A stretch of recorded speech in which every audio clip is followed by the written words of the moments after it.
The truth is, some mothers don't just abandon their children, they discard them. And when you're 14, watching your entire life get crammed into garbage bags on a cold concrete step, you realize just how cheap your existence can be. The late afternoon sun bled through the grimy apartment window, casting long, dusty shadows across the worn carpet. Outside, the distant hum of traffic was a familiar, indifferent lullaby, while inside, a silence heavier than any storm was about to break. The air hung thick with unspoken resentment, a volatile blend of cheap perfume and stale beer, foreshadowing the seismic shift that was about to rip through my world. My life, even before the real chaos hit, was a masterclass in self-sufficiency. I'm Riley, 26, from Shreveport, Louisiana. And trust me, when people hear my story, they usually just stare, mouths agape, like I'm reading them some wild script. I wish it was fiction. I really do. My mom, Sarah, had me at 17. My biological father? A ghost. Never met him. Never even saw a picture. He was 19, got Sarah pregnant, and by the time I was born, he was already gone, a name erased from our history before it was ever even written. Sarah would say he moved to Texas, that she was enough, and any curiosity about him was met with a glare that froze me solid. So, for the first 13 years, it was just us. Our home was a cramped, two-bedroom apartment near the industrial side of town. Think trucks downshifting at 4 a.m., worn-out carpet, and the ever-present stench of regret. I knew every crack in the ceiling above my bed, every groan of the ancient pipes. Sarah was in her early 30s when I hit middle school, and she lived like it. She craved the life she felt she'd missed. Friday nights meant a frozen pizza for me, $20, and then she'd vanish until Sunday, returning smelling of cigarettes and a stranger's cologne. I learned to do my own laundry at 9. Scheduled my own doctor's appointments by 12. Signed my own permission slips because Sarah was never awake when I left for school. I wasn't a bad kid. I was just there. Physically, she was present. Emotionally, she was a vacant lot. I was the kid with the key on a lanyard, always alone after school, waiting for a mother who was checked out long before she even left the house. Then, Mark arrived. Sarah met Mark at some bar. He was mid-30s, his schedule as erratic as his temper. 5 months later, he was moving into our apartment. 5 months. Even 13-year-old me knew that was fast. His boots by the door. His coats hogging the closet. His food filling the fridge. My space, my home, shrunk overnight. I became a ghost in my own life. Mark hated me. Not just awkward new boyfriend around the kid hate. He actively, openly, wanted me gone. He'd say it when Sarah wasn't around. The apartment was too small. Teenagers were messy, loud. He and Sarah couldn't build something real with me always underfoot. One day, he looked me straight in the eye, said Sarah was a different person before me, happier, lighter. Like I was an anchor, and he was trying to cut her free. I was 13.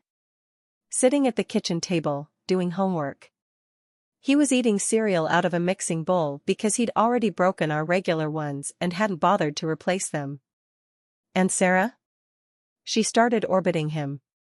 He was the sun, and I was just some old satellite, drifting further and further into the cold.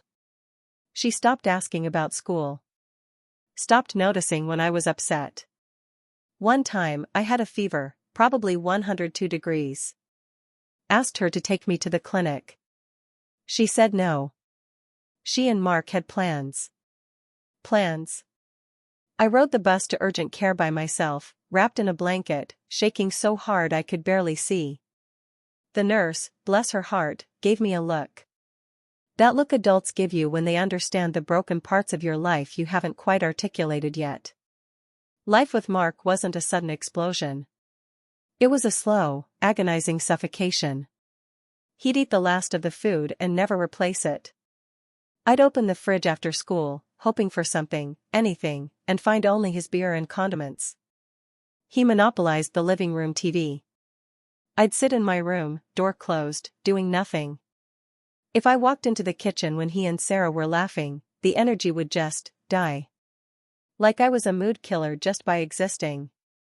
Sarah started locking her bedroom door at night. I felt like a third roommate nobody wanted. Weekends were the worst. They'd go out, Friday, Saturday, sometimes Sunday. No invite. No mention. Just getting ready, then poof. Gone. I'd be alone for entire weekends, rationing whatever food was left. I remember eating dry ramen noodles once, just crunching them in the bag with the seasoning packet, because there was nothing else. I was 14. Then came the Thursday. I remember it because I had a math test the next day, a test I'd actually studied for. My grades had tanked since Mark moved in. It's hard to focus on algebra when your world is imploding. I walked home from school, and there they were. Black hefty bags. Contractor-sized. On the front step. My clothes. My shoes. My pillow. Some books. Not everything. My favorite hoodie was missing. My 7th grade yearbook was gone. And the photo album, the one Grandma Rose gave me before she passed when I was 11, filled with every picture of me from birth to age 9, it was gone. Vanished. Sarah came outside. She was crying. But it wasn't for me. It was that specific, gut-wrenching cry of guilt. Not sorrow for someone else's pain, but profound discomfort with your own actions.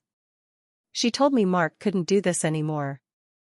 If I stayed, he would leave. She'd called her sister, my Aunt Brenda, and Brenda said I could stay for a while. It's temporary, Sarah whispered, I'll come get you soon. She said it like she was dropping me off at summer camp, not consigning my life to garbage bags on concrete. I didn't cry. I remember that vividly. I just picked up the bags, sat on the curb, and waited. Sarah went back inside. I could see the TV light flickering through the window. Mark was watching something. Aunt Brenda drove 40 minutes from Bossier City to get me. Her minivan, the sliding door always sticking. She put my garbage bags in the back. Didn't say a word about Sarah. Just drove. She had 2 kids, Chloe, 8, and Ethan, 5. Their house was tiny. 3 bedrooms, 1 bathroom. The kitchen so small you couldn't have 2 people in it without bumping elbows. I slept on the couch for months. Eventually, Brenda cleared a corner of the laundry room. A twin mattress on the floor. That was my room. Wedged between a washing machine and a shelf of detergent. I did homework at night with the spin cycle roaring, the dryer vent leaking humid air that made my clothes smell faintly of Gain and machine heat. I lived in that laundry room for 3 years. And here's the part that still makes my blood boil, Sarah told everyone I ran away. My wild, rebellious, ungrateful teenage self just took off. And people bought it. Because I was a teenager, and teenagers are difficult. And Sarah? She was charming when she needed to be. Mark backed her up. Brenda knew the truth. She picked me up. Saw the bags. Saw me on the curb. But Brenda treats conflict like a house fire, she just leaves the building and hopes it burns out on its own. When I'd ask her why she didn't tell anyone, she'd say she didn't want to make things worse. Worse for who? For me, sleeping in her laundry room? Or worse for her, having an uncomfortable conversation with her sister? For 12 years, Sarah didn't contact me. Not once. Not on my birthdays. Not at Christmas. Not when I graduated, which I did, by the way. I got my GED at 16, then finished at an alternative school. I walked across that tiny stage in a borrowed cap and gown, and the only person from my family who showed up was Chloe, then 13, who took a bus to be there. Chloe, a child, showed up when no adult in my family could be bothered. I worked 2 jobs. Got to them on a $20 bike. At 17, Brenda gently told me she loved me, but her situation was tight, and she needed the space back. I wasn't angry. She'd done more than my own mother ever had. I moved in with my friend Maria, her mom charged me $200 a month, which was charity, pure and simple. I stayed there until 19, then got my own place. I'm 26 now. My life isn't a fairy tale. I drive a 2018 Nissan Sentra I bought used. I rent half a duplex where my neighbor plays Zydeco music at 7 a.m. at volumes that should be criminal. I eat cereal for dinner sometimes. But it's mine. Every single, hard-won piece of it. I built it from garbage bags on a curb. Then, about 4 months ago, my world tilted again. A regular Wednesday. I'm at work, and security says there's a woman in the lobby asking for me. I walked out. It was Sarah. I hadn't seen her in person in 6 years. The last time, she'd treated me like a vague acquaintance at a family cookout. Now, she was standing there, weeping, begging to talk. Security was looking at me for instructions. Coworkers were walking by, watching the spectacle. I said no. I told her to leave. I walked back inside. She didn't leave.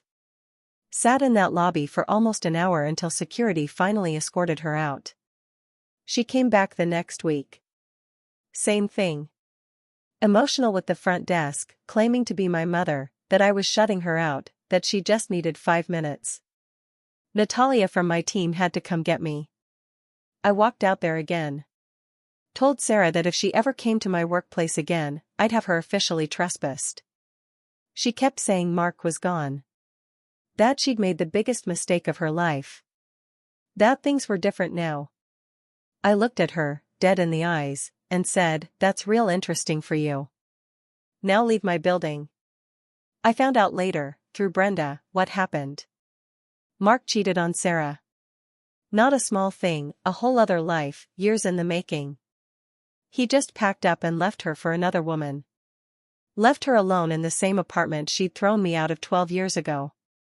The second he was gone, she couldn't handle being alone. Started calling family members she'd alienated for years. Found out where I worked because Chloe innocently mentioned it in a family group chat. Chloe felt awful. After I told Sarah not to come back, she did what she does best. She went full victim. Called every relative she could reach. Aunts, uncles, cousins, people I hadn't heard from since childhood. Told them she'd tried to apologize, to reconnect, but I'd threatened her, was being cruel and heartless. And it worked. My phone blew up. Uncle Frank called, lecturing me for 20 minutes about family being family, and how your mom didn't put you in the system, she made sure you went to Brenda, that should count for something. I asked him when he last called me. Silence. I asked him if he'd ever once, in 12 years, checked to see if I was alive. He said he didn't know the full story. I told him he didn't try to know it. He called me difficult. The same word Mark used. That tracks. Then Aunt Carol from Houston got involved. Aunt Carol, the self-appointed family manager, gave me a whole speech about how my mother suffered too, how Mark was controlling. First I'm hearing of that, by the way. Nobody mentioned that in 12 years. And how now that he's gone, Sarah is finally free to be the mother she always wanted to be. I told Aunt Carol my mother could be whatever she wanted, just not with me. She said I'd regret this when she dies. I told Aunt Carol she'd been dead to me since I was 14, and I'd been doing just fine. That, of course, got repeated to the whole family. My cousin David, who I used to be close with, sent me a long text about how holding on to anger only hurts you. David, who didn't know my birthday until I told him 3 years ago, who never offered me a ride, a meal, a couch, a single thing, that David wanted to lecture me about forgiveness. Not one of them acknowledged what actually happened. They all skipped past the garbage bags and went straight to, "But she's your mother." They skipped past 12 years of nothing and jumped to, "But she's trying now." They skipped past the part where she only came looking for me because the man she chose over me dumped her and she couldn't stand being alone. I blocked Aunt Carol after she said my Grandma Rose would be ashamed of me. Unbelievable, considering Grandma Rose is the one who gave me the photo album Sarah didn't even bother putting in the garbage bags. But here's the part one haven't told anyone yet, the real reason I'm sharing this. Last week, Chloe called me. Chloe is one of the only people in this family I actually trust. She grew up in the same house I did, was 8 when I moved into Brenda's laundry room, but she remembers everything. She told me Sarah was telling people a completely new version of what happened. Not the old "she ran away" story. A new one. And it involved things about me that weren't true, and things about what happened right before I was thrown out that she'd totally rewritten. Chloe wouldn't give me details over the phone. She said I needed to hear it from Brenda, because Brenda knew the whole version, and there was something else Brenda had been keeping from me. Something from when I was 14. Something nobody had told me in 12 years. Chloe was genuinely upset. Not performative. Shaken. She kept apologizing, saying she'd only just found out because Brenda let something slip during an argument they were having about this whole situation. She said I needed to talk to Brenda before I did anything else. I haven't called Brenda yet. I keep picking up my phone and putting it down. But Chloe doesn't exaggerate. She's not dramatic. Whatever this is, it shook her. And that scares me more than anything Sarah's done so far. So, that's where I am. My mother, showing up at my job, sobbing to strangers about wanting her baby back. Family who didn't check on me once in 12 years suddenly calling me heartless. And apparently, Brenda's been holding on to a secret for 12 years that still affects me. I'm going to call Brenda this weekend. I'll update after. You don't get to come back 12 years later because your boyfriend dumped you and call it a mother's love. That's not love, babe. That's loneliness. And those are two very different things. Update 1. The revelation: a few people asked for an update after I talked to Brenda. And honestly, I wish I had a simple, clean answer for you, but this is my family. So, of course, nothing is simple or clean. Saturday morning, I drove out to Brenda's place. I hadn't been out there in a year. The gravel road, the crunch of tires, the leaning mailbox, it all took me right back to being 14. Chloe was already there, smoking on the steps, which she only does when she's stressed. Ethan, 18 now, was inside playing video games loudly, until Brenda made him leave. It was just us three at the kitchen table. Same wobbly leg, same worn surface. Brenda looked like she'd been dreading this. She kept getting up to refill her water glass, even though it was already full. She started with a rehearsed speech about how much she loved me. I cut her off. No speech, Brenda. Just the truth. Chloe squeezed my hand under the table. Here's what Brenda told me. Sarah's new story, the one she's currently feeding the family, is this: she didn't throw me out. She claims Mark wanted to put me in foster care, that he'd already started looking into it, and Sarah intervened by calling Brenda, arranging for me to stay there instead. She's framing it like she protected me from the system, that Brenda's house was a compromise, that she always intended to bring me back, but Mark wouldn't allow it. I sat there, a slow burn starting in my chest. This was a lie. A calculated, sickening lie. Mark didn't threaten foster care. He said, "It's me or the kid." That was it. No negotiation, no compromise, no Sarah fighting for me. She chose him. She packed my stuff. She put it outside. End of story.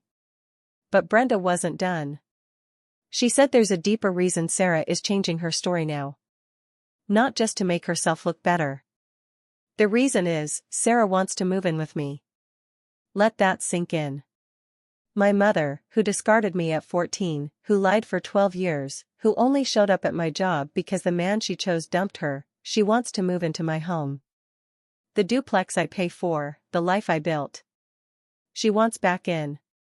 Brenda said Sarah has been telling relatives I have space, a spare room. I don't. My second room is a closet. And that it's the right thing for a daughter to do. This isn't about reconciliation. It's a campaign. She's trying to pressure me into housing her. Chloe watched my face, bracing for an explosion. But I was eerily calm. Okay, that's insane, I told Brenda. But that's not what Chloe said you've been keeping from me. What's the other thing? Brenda went quiet. She did the water glass thing again, stood up, ran the tap. Chloe told her to just say it. When I was 14 and Sarah called Brenda to come get me, Brenda didn't just agree. There was a conversation the night before. Sarah asked Brenda if she would keep me permanently. Not temporarily. Not for a few weeks. Her exact words were something like, I can't do this anymore, and I need you to take her and not bring her back. Not, Curtis can't handle this. Not, I need some time. No. I can't do this and don't bring her back. Sarah didn't choose Mark over me because he gave her an ultimatum. The ultimatum might have been real, but Sarah was already done. She had already decided she didn't want to be my parent anymore. Mark was just the convenient excuse. Brenda said she didn't tell me this before because she thought it would do more harm than good. That knowing Sarah actively wanted to get rid of me, versus being pressured into it, would have destroyed 14-year-old me. Maybe she's right. But I'm not 14 anymore. And she should have told me years ago. I asked Brenda why now.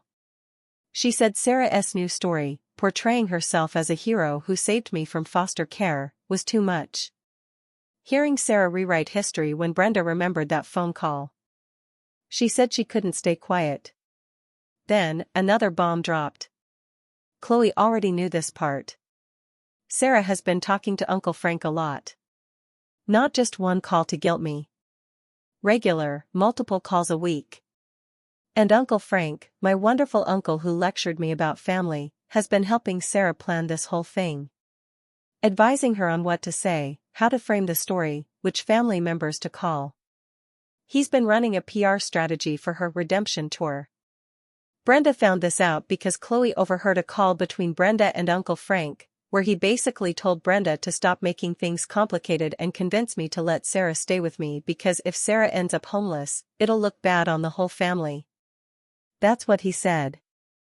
It'll look bad on the family, not, my mom made a horrible choice and is facing consequences, not, my mom abandoned her child and that child owes her nothing, just, it'll look bad on the family. So, Uncle Frank doesn't care about reconciliation. He cares about appearances. He cares about being able to say at the next family barbecue that everything's fine, everyone's taken care of, and nobody has to feel uncomfortable about what happened to me. I asked Brenda point blank why she never stood up for me. Not now. Before. When I was 14. When I was 15, sleeping in her laundry room, and the whole family thought I was some runaway problem child. When I was 16, working at a drive-thru, trying to finish school. Why? Why didn't she ever tell anyone the truth? Brenda started crying. She said she was scared of Sarah. Not physically, but scared of being cut off from the family. She said Sarah has always controlled the family narrative. Go against her, and you're out. And Brenda was a single mom with 2 kids, no support system outside the family. She couldn't afford to be on Sarah's bad side. She chose her own survival over telling the truth for me. And you know what? I understand that. I do. I hate it, but I understand it. I know what it's like to have no safety net and make choices based on fear. But understanding it doesn't make it not hurt.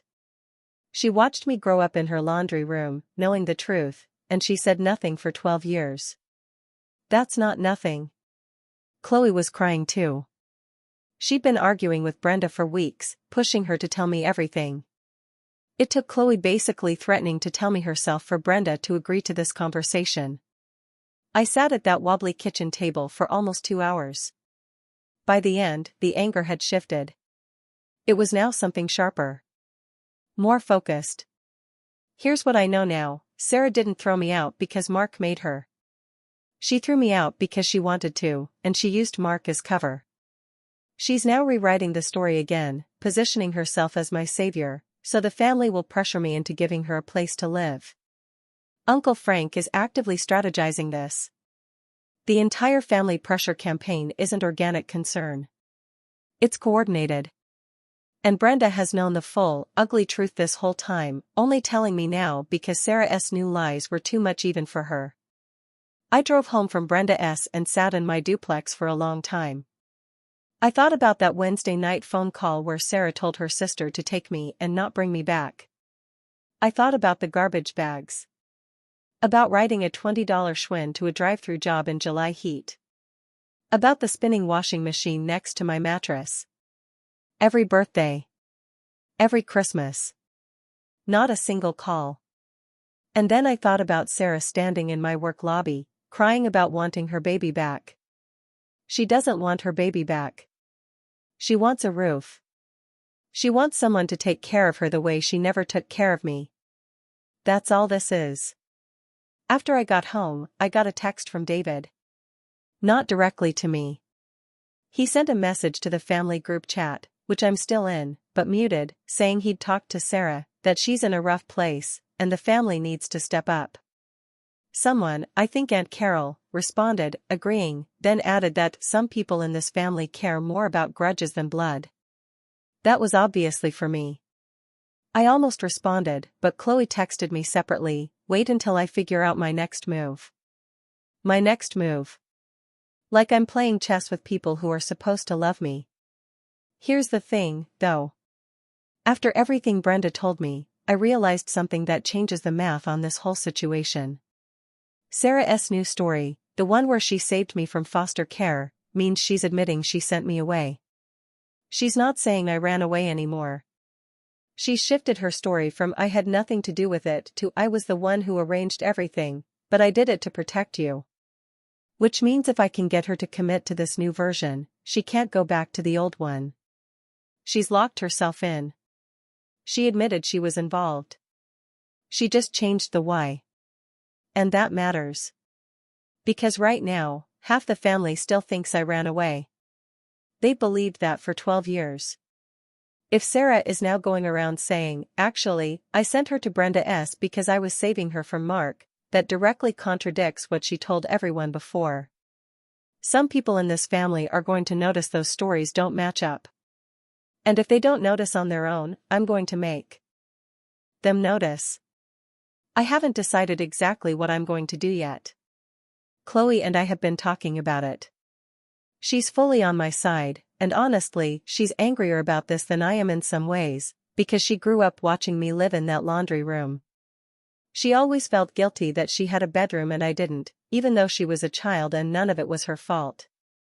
But I know this, I'm not letting my mother into my home. I'm not letting her into my life. And I'm not going to sit quietly while she rewrites 12 years of abandonment into a story where she's the hero. What I haven't figured out yet is how to handle Uncle Frank, because Uncle Frank isn't just some relative with an opinion. He's the one orchestrating this from behind the scenes, and he's doing it for the most selfish possible reason, appearances. He doesn't care about me or Sarah. He cares about the family looking good. And that makes him almost worse than my mother in some ways, because at least Sarah wants something real from me, even if it's delusional and self-serving. Uncle Frank just wants the problem to go away quietly. I'm going to confront Uncle Frank directly. Face to face. Chloe said she'd come with me. And then I'm going to talk to my mother, on my terms, in my time, when I'm ready. Not because she showed up at my job crying. Not because the family guilt me.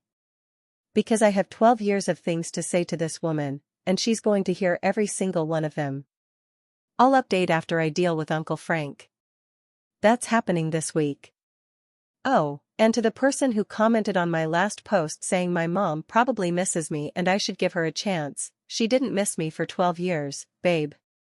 She misses having options. There's a massive difference.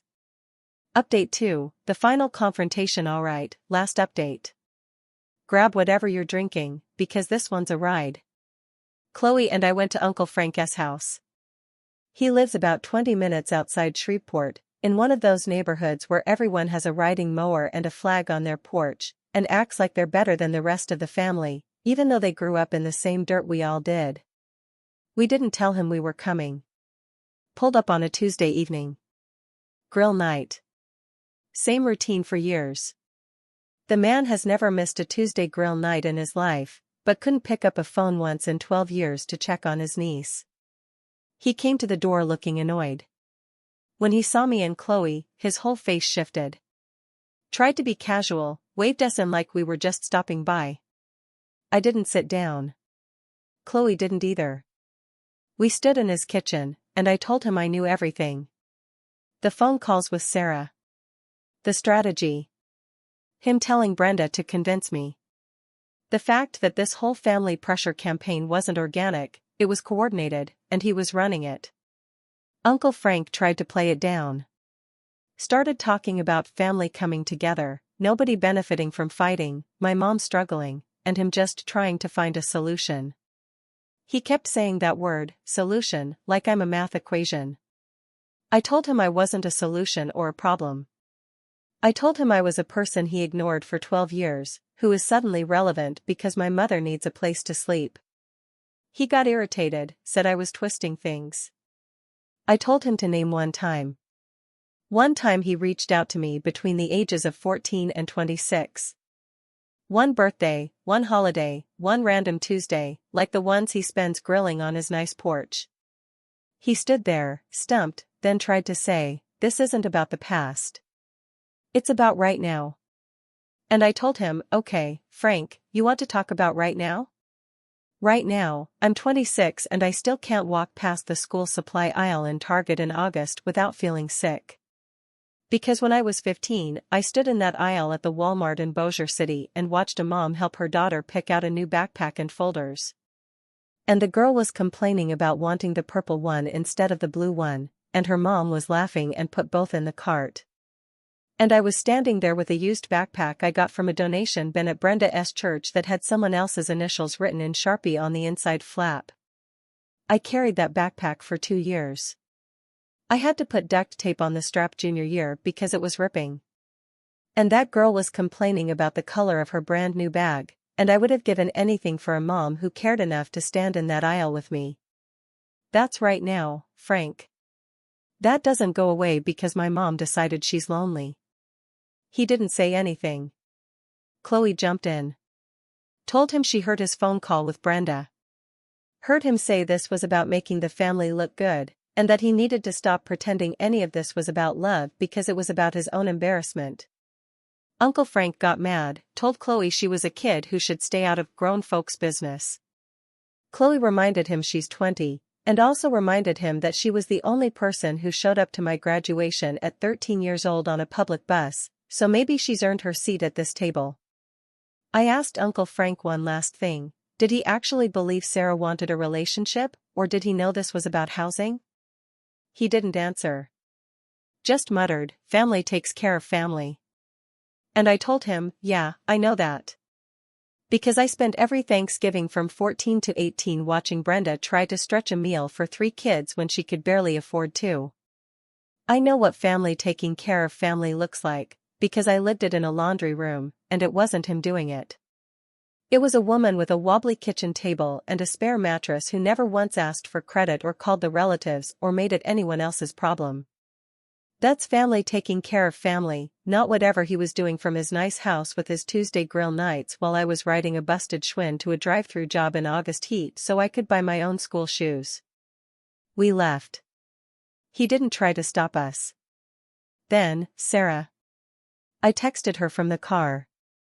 I know I said I wanted to do this in person, on my terms, but after Uncle Frank, I was so fired up I couldn't hold it in.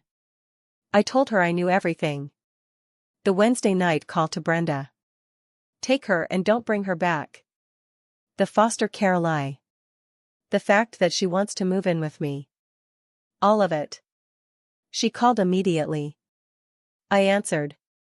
I had 12 years of things to say, and I was done waiting. She started with the sobbing. Kept saying, "You don't understand. I don't know what it was like. Mark controlled everything. I was trapped." I let her go for about a minute. Then I cut in. I told her Mark didn't dial Brenda's number. Mark didn't pack those bags. Mark didn't walk outside and tell a 14-year-old, "This is temporary," when she knew it was permanent. She did all that on her own, with her own hands and her own mouth. She switched angles. Started talking about how young she was, how she never got to have a life, how she loved me, but she was drowning. And that's when I really let her have it. Because I was also drowning. And I was a child. I told her, "Do you want to know what drowning actually looks like? Drowning is being 15 and getting your period at school and not having a quarter for the machine in the bathroom, and being too embarrassed to ask anyone, and stuffing toilet paper in your underwear and walking around like that for the rest of the day because you don't have a mom to call. Drowning is sitting in Brenda's laundry room at midnight doing homework while the washing machine shakes the floor and your cousin has a bedroom with a door and you have a mattress between a Kenmore and a shelf of Gain. Drowning is being 16 and having a teacher ask you to bring in a baby photo for some class project, and you don't have a single photo of yourself as a baby because your mother didn't put the album in the garbage bags. Drowning is watching Maria's mom pack Maria's lunch every morning and write little notes on the napkin, and knowing that nobody has written you a note like that, ever. That's drowning. You were 30 years old with an apartment and a boyfriend. I was 14 with nothing. And you want to compare? She went quiet for a while. Then she tried something new. She told me she came to get me once, about 6 months after she threw me out.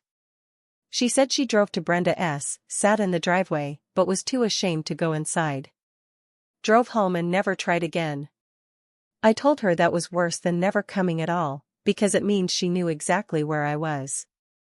She could have walked 20 steps from her car to that door. 20 steps. And she chose not to, because she felt uncomfortable. Her shame was bigger than her kid. I told her I want her to think about what I was doing that day. Whatever random day she sat in that driveway, I was probably doing homework next to a dryer, or cooking ramen for dinner, or trying to figure out how to get a ride to my shift the next day. I was right there, 20 steps from her, and she drove away. She chose herself. Like she always does. That's when she got angry for the first time. Stopped crying. Told me I was being cruel, that she came to me with an open heart, and I keep throwing it in her face. She said she knows she messed up, but she's trying now, and I won't give her a single chance. She said she can't change the past, but she's here now, and I'm punishing her for something that happened 12 years ago. I told her, I'm not punishing you. Punishment means I'm doing something to you. I'm not doing anything to you. I'm just not doing anything for you. And there's a difference. I told her she doesn't get to call it cruel when I do to her exactly what she did to me, choose myself. She's not entitled to my forgiveness because she finally decided to show up. She's not entitled to my home because hers is empty. And she's not entitled to call herself my mother when the only mothering I ever received came from a woman who gave me a mattress next to a washing machine, and a cousin who took a bus to watch me graduate. She went quiet. Then she just said, "So that's it?" And I said, "Yeah, Sarah. That's been it since I was 14. Since I watched you walk back inside while I sat on a curb holding garbage bags. You went inside. I heard the TV through the window. You went back to your life, and I had to build one from scratch. That's it." After we hung up, I sat in the car with Chloe, and we didn't talk for a while. Then Chloe goes, "Well, that was a lot," and we both laughed. Because at some point, you either laugh or you lose it. And I've spent enough years losing it.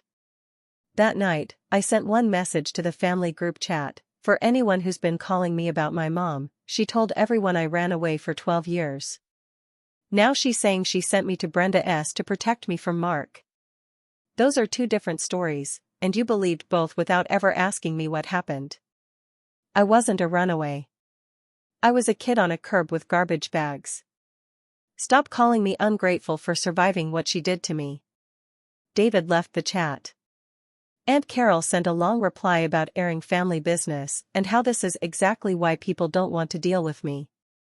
A few cousins I barely know just hearted my message without commenting. Uncle Frank said nothing. Brenda texted me privately after, said she was proud of me. I told her I appreciate that, but we still have a lot to work through, Because 12 years of silence is 12 years of silence, regardless of the reason. She said she understood. My mom hasn't contacted me since that call, over a week ago now. I don't know if that's permanent or if she's regrouping. I don't care either way.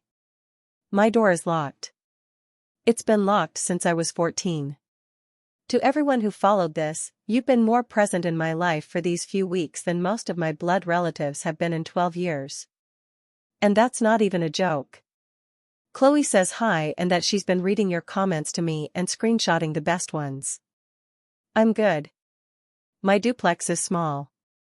My neighbor is still playing Zydeco at 7 a.m. But it's mine. Every bit of it. And nobody gets to take it from me. What would you have done if your entire family conspired to gaslight you and enable a parent who abandoned you? Would you have confronted them or walked away from the chaos? Let me know in the comments below. And if you faced similar struggles, remember, your story matters. Stay strong.